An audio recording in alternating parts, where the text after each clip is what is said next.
প্রিয় দর্শক, হজরত ইব্রাহিম নবীকে আগুনে নিক্ষেপ করার সময় কি ঘটেছিল, কেন তার নিজের বাবাই তাকে আগুনে ফেলে দিলেন, সেদিন ফেরেশতারা কেন তাকে আগুনে পড়া থেকে বাধা দিতে চাইলেন এবং সাহায্য করতে চেয়েছিলেন, কিন্তু ইব্রাহিম আলাইহিসসালাম কেন ফেরেশতাদের সাহায্য নিলেন না, কেন তাদের ফিরে যেতে বললেন, তারপর আগুন কিভাবে আল্লাহর নির্দেশে জান্নাতের বাগানের রূপ নিল।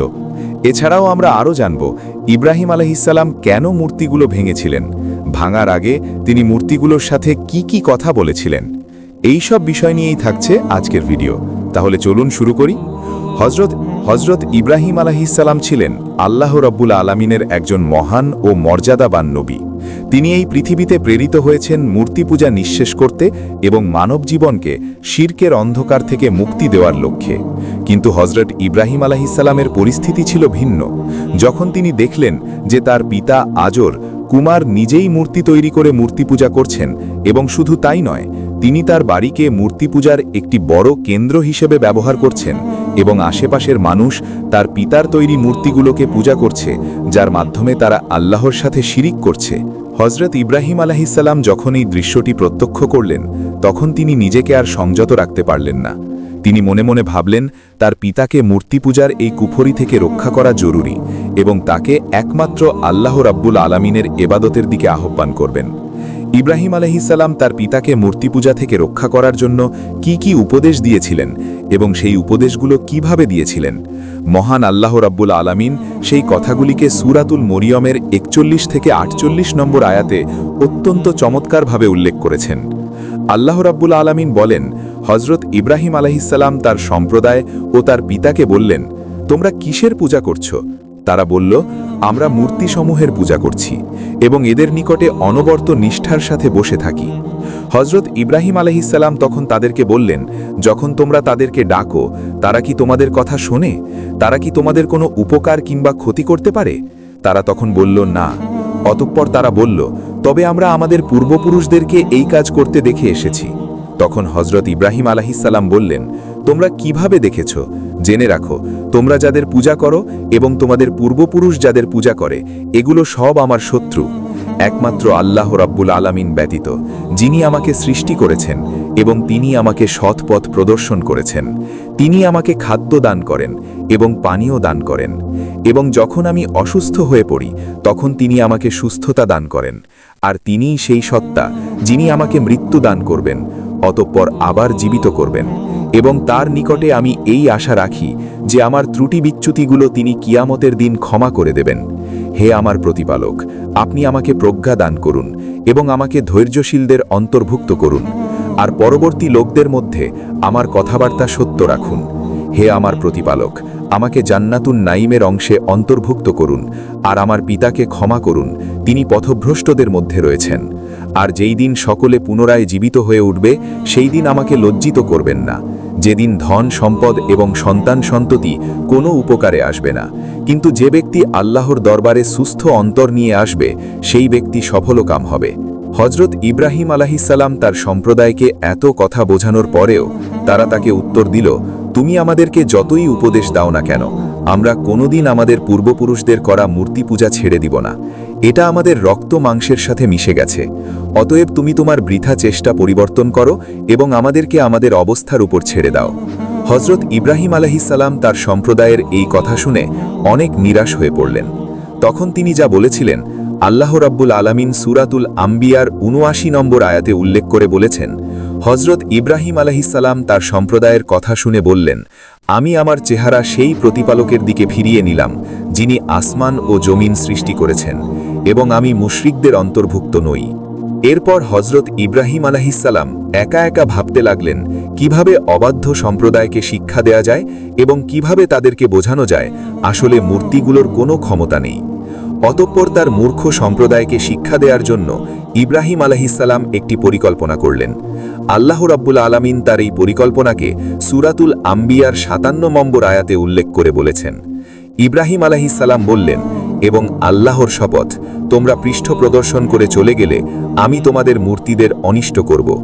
ইব্রাহিম আলাইহিসসালামের মূর্তিপূজক সম্প্রদায় তাদের সকল মূর্তিগুলোকে একটি মন্দিরের মধ্যে অত্যন্ত চমৎকারভাবে সাজিয়ে রেখেছিল।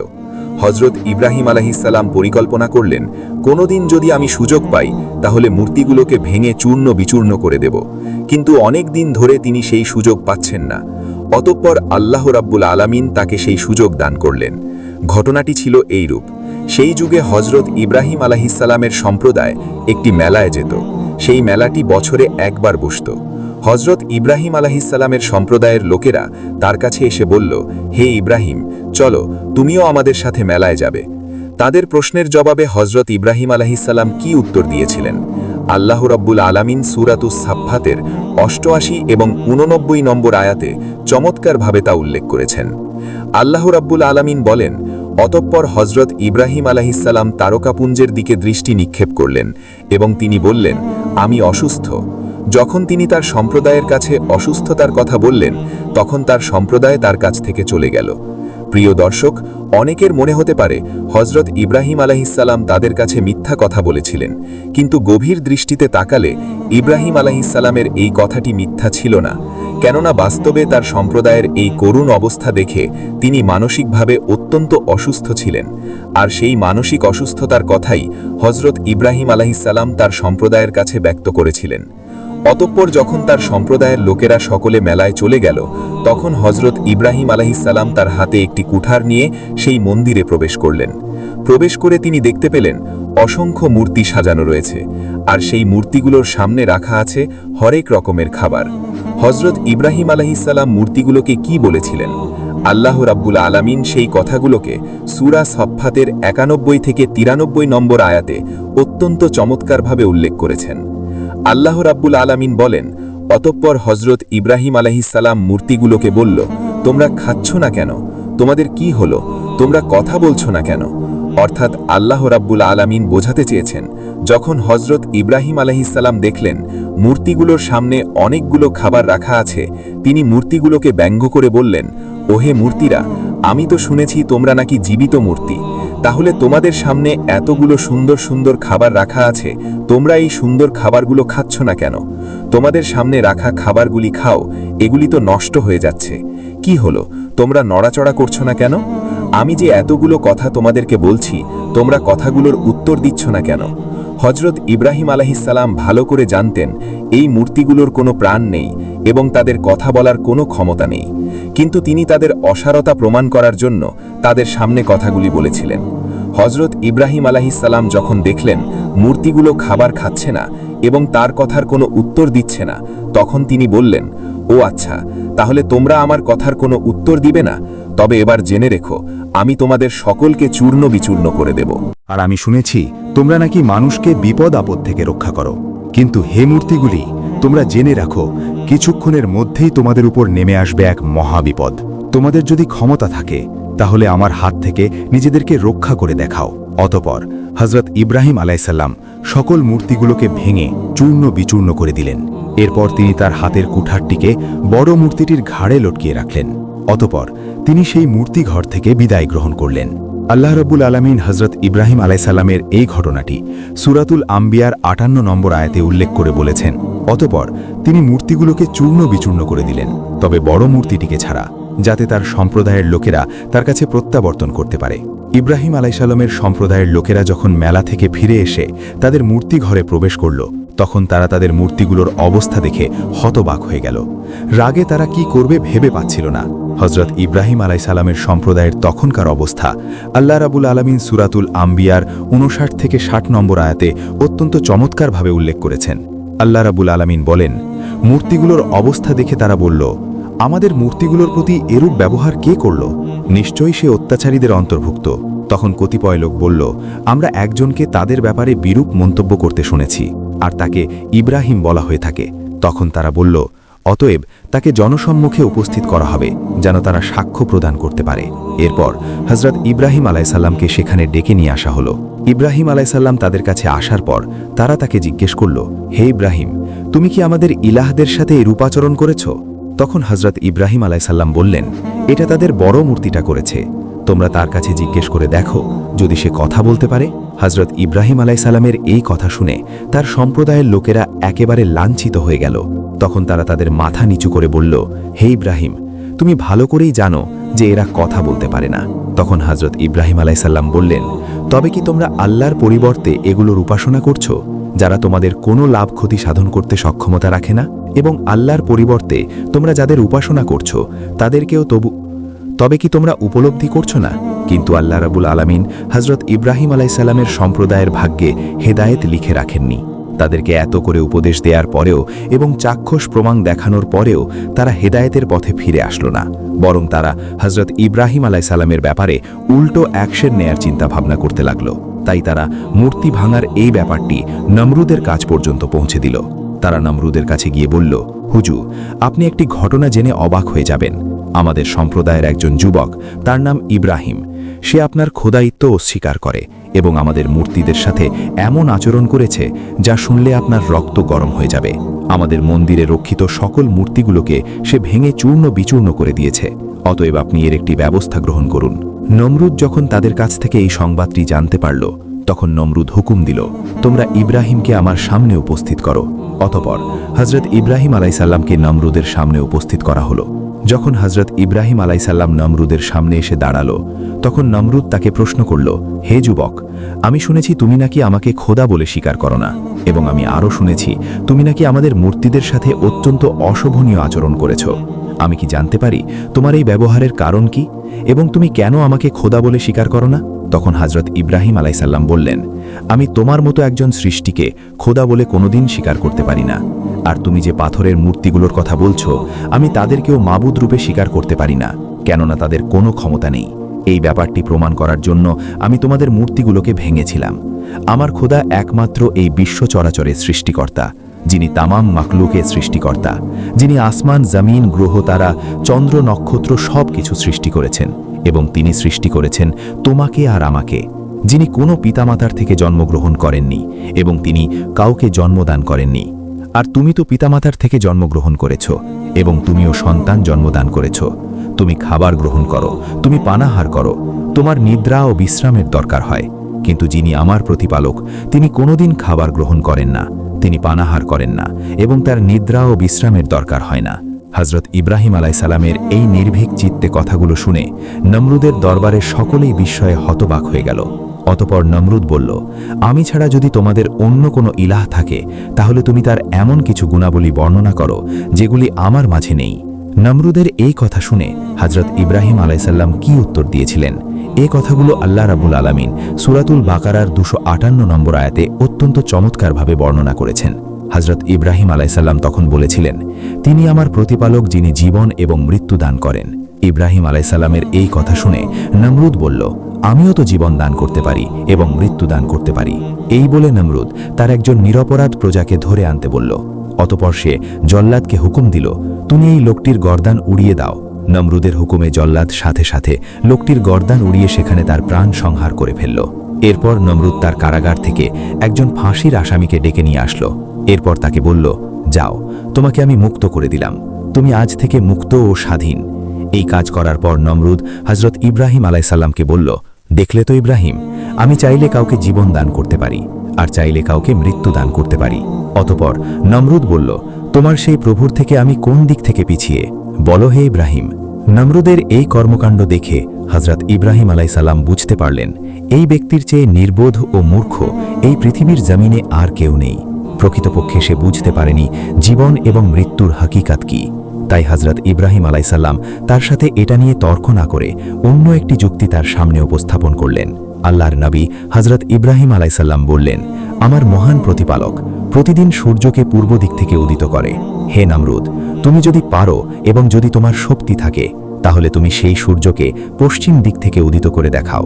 হযরত ইব্রাহিম আলাইসাল্লামের এই কথা শুনে নমরুদের কি অবস্থা হয়েছিল আল্লাহ রাব্বুল আলামিন তা বর্ণনা করেছেন এইভাবে। অতঃপর নির্বাক হয়ে গেল সেই কাফির, এবং ইব্রাহিম আলাইসাল্লামের এই কথার কোনো উত্তর ছিল না তার কাছে। নমরুদ যখন বুঝতে পারল এই যুবকের সাথে বেশি তর্ক বিতর্ক করলে তার খোদায়িত্বের দাবি হুমকির মুখে পড়ে যাবে, তখন সে বলল, এই যুবককে অন্ধকূপে বন্দী করে রাখো, আমরা তার ব্যাপারে পরবর্তী পদক্ষেপ নিয়ে আলোচনা করব। নমরুদের হুকুমে হযরত ইব্রাহিম আলাইসাল্লামকে অন্ধকার কুঠুরিতে বন্দী করে রাখা হলো। এরপর নমরুদ তার সভা সদস্যদের সাথে পরামর্শ করতে লাগল ইব্রাহিম আলাইসাল্লামের ব্যাপারে কি করা যায়।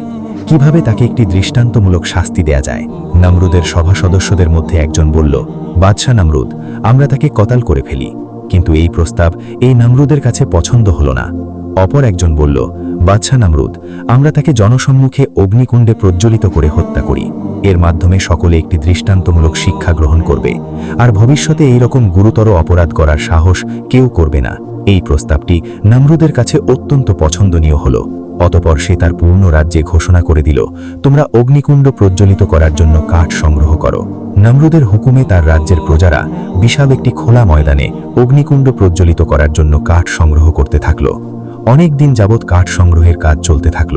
যখন সেই অগ্নিকুণ্ড প্রজ্বলিত করার জন্য পর্যাপ্ত পরিমাণ কাঠ একত্রিত হয়ে গেল, তখন নমরুদের হুকুমে সেই কাঠগুলোতে আগুন প্রজ্বলিত করা হলো, আর সাথে সাথে দাউ দাউ করে আগুন জ্বলে উঠল। বর্ণিত আছে, সেই আগুনের উত্তাপ এবং সেই আগুনের প্রজ্বলন এতই তীব্র ছিল যে তার 1 মাইল উপর দিয়ে কোনো পাখি উড়ে গেলে সে আগুনের তাপে বিস্মিত হয়ে আগুনে নিক্ষিপ্ত হতো। এরপরে নমরুদের সৈন্যরা হযরত ইব্রাহিম আলাইহিস সালামকে সেই অগ্নিকুণ্ডে নিক্ষেপ করতে চাইল, কিন্তু তারা একটি গুরুতর সমস্যার সম্মুখীন হল। কেননা আগুনের উত্তাপ এতই তীব্র ছিল যে আগুনের পাশে গিয়ে হযরত ইব্রাহিম আলাইহিস সালামকে আগুনে নিক্ষেপ করবে তার সুযোগও তারা পাচ্ছিল না। শয়তান যখন দেখল তার অনুসারীগণ আরও একটি নতুন বিপদে পড়ে গেছে, তখন সে ভাবতে লাগলো, এদেরকে এখন সাহায্য করাই তো আমার শয়তানি দায়িত্ব। তাই শয়তান একজন ভালো মানুষের আকৃতিতে এসে নমরুদের সৈন্যদের কাছে এসে বলল, সৈন্যরা, তোমরা যদি ইব্রাহিমকে অগ্নিকুণ্ডে নিক্ষেপ করতে চাও, তাহলে তার জন্য একটি নিক্ষেপণ যন্ত্র নির্মাণ করো, এবং সেই নিক্ষেপণ যন্ত্রের সাহায্যে তোমরা ইব্রাহিমকে অগ্নিকুণ্ডে নিক্ষেপ করতে পারবে। শয়তানের কথা মতো নমরুদের সৈন্যরা ইব্রাহিম আলাইহিস সালামকে অগ্নিকুণ্ডে নিক্ষেপ করার জন্য একটি যন্ত্র প্রস্তুত করবে। অতঃপর তাকে অগ্নিকুণ্ডে নিক্ষেপ করার জন্য যখন তারা সেই যন্ত্রের উপরে তাকে উঠালো, এবং যখন তারা ইব্রাহিম আলাইহিস সালামকে অগ্নিকুণ্ডে নিক্ষেপ করার মনস্থ করল, ঠিক সেই সময় আল্লাহর ফেরেশতারা নিক্ষেপণ যন্ত্রটি চেপে ধরল। অতঃপর অনেক চেষ্টা করেও নমরুদের সৈন্যরা হযরত ইব্রাহিম আলাইহিস সালামকে আগুনে নিক্ষেপ করতে সক্ষম হচ্ছিল না। শয়তান যখন দেখল তার অনুসারীগণ আরও একটি নতুন বিপদে পড়ে গেছে, তখন সে আবার একজন ভালো মানুষের আকৃতিতে তার সামনে এসে বলল, তোমরা যদি কিয়ামত পর্যন্ত চেষ্টা করো, তারপরেও ইব্রাহিমকে অগ্নিকুণ্ডে নিক্ষেপ করতে পারবে না। কেননা আল্লাহর অসংখ্য ফেরেশতা এই নিক্ষেপ করার যন্ত্রটি চেপে ধরেছে। অতএব তোমরা একটা কাজ করো, 40 জন যুবকের সাথে 40 জন যুবতীর এই স্থানে প্রকাশ্যে জিনার ব্যবস্থা করে দাও, তাহলে তোমরা দেখবে তোমাদের উদ্দেশ্য সফল হয়েছে। শয়তানের পরামর্শ মোতাবেক সেই স্থানে 40 জন যুবকের সাথে 40 জন যুবতীর জিনার ব্যবস্থা করে দেয়া হলো। আল্লাহর ফেরেশতারা এই নির্লজ্জ দৃশ্য দেখার আগেই সেখান থেকে বিদায় গ্রহণ করল। অতঃপর নমরুদের সৈন্যরা হযরত ইব্রাহিম আলাইহিস সালামকে নিক্ষেপণ যন্ত্রের মাধ্যমে তাকে সেই অগ্নিকুণ্ডে নিক্ষেপ করল। অগ্নিকুণ্ডে নিক্ষেপ হওয়ার সাথে সাথে জিবরাইল আলাইহিস সালাম হযরত ইব্রাহিম আলাইহিস সালামের কাছে উপস্থিত হয়ে গেলেন। তিনি আল্লাহর নবী ইব্রাহিম আলাইহিস সালামের কাছে উপস্থিত হয়ে বললেন, হে আল্লাহর নবী, আপনি শুধু হুকুম করুন। আপনার হুকুম পেলে আমি আমার ডানার আঘাতে নিমিষের মধ্যে এই আগুনকে আমি নিভিয়ে ফেলব। জিবরাইল আলাইহিস সালামের কথা শুনে আল্লাহর নবী হযরত ইব্রাহিম আলাইহিস সালাম বললেন, হে জিবরাইল, আমি তোমার কাছে সাহায্য চাইব কেন? আমি যে বিপদে পতিত হয়েছি, এটা কি আল্লাহ রব্বুল আলামিন দেখছেন না? হে জিবরাইল, যেহেতু আমার আল্লাহ সরাসরি দেখছেন যে তার নবী একটি বিপদে পতিত হয়েছে, তাহলে তিনি আমাকে সরাসরি সাহায্য করবেন। আমি সেই আল্লাহ ছাড়া পৃথিবীর অন্য কোনো মাখলুকের সাহায্য কামনা করি না। আল্লাহ যদি চান তাহলে তিনি আমাকে এই অগ্নিকুণ্ড থেকে রক্ষা করবেন, আর যদি তিনি চান যে ইব্রাহিম এই অগ্নিকুণ্ডের মধ্যে প্রজ্বলিত হয়ে মারা যাবে, তাহলে আমি আল্লাহর চাওয়ায় সন্তুষ্ট রয়েছি। ইব্রাহিম আলাইহিস সালামের এই কথা শুনে জিবরাইল আলাইহিস সালাম তার কাছ থেকে বিদায় গ্রহণ করলেন। অতঃপর আল্লাহ রাব্বুল আলামিন আগুনকে কি নির্দেশ দিয়েছিলেন সেই ব্যাপারটি সূরা আল আম্বিয়ার 69 নম্বর আয়াতে অত্যন্ত চমৎকারভাবে উল্লেখ করা হয়েছে। আল্লাহ রাব্বুল আলামিন আগুনকে বললেন, হে আগুন, তুমি ইব্রাহিমের জন্য শীতল ও শান্তিদায়ক হয়ে যাও। খবরদার, হে আগুন, তুমি যদি আমার খালিলের একটি পশমও প্রজ্বলিত করো, তাহলে কেয়ামতের দিন আমার শাস্তি থেকে তোমাকে কেউ রক্ষা করতে পারবে না। আল্লাহ রাব্বুল আলামিনের এই নির্দেশ পাওয়ার সঙ্গে সঙ্গেই আগুন হযরত ইব্রাহিম আলাইহিস সালামের জন্য শান্তিদায়ক এবং আরামদায়ক হয়ে গেল।